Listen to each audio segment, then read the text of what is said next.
Islam that they should kill people who criticize Muhammad. So Islam is a big problem. Even the 5% can kill whole humanity. Endorsing the punishment for apostasy.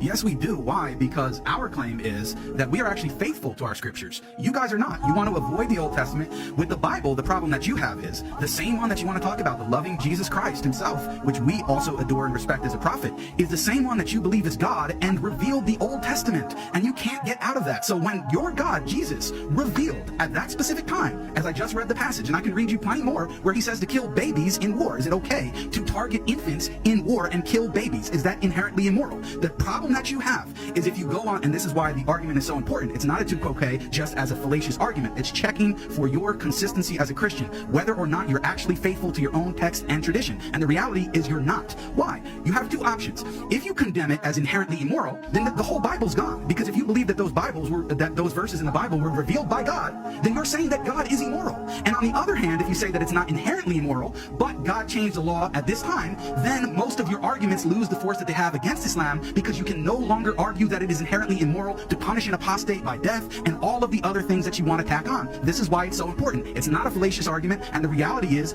we want to stick to our text and our tradition, and for the most part, we would argue that the Christians have abandoned them in favor of secular, liberal, moral ideologies.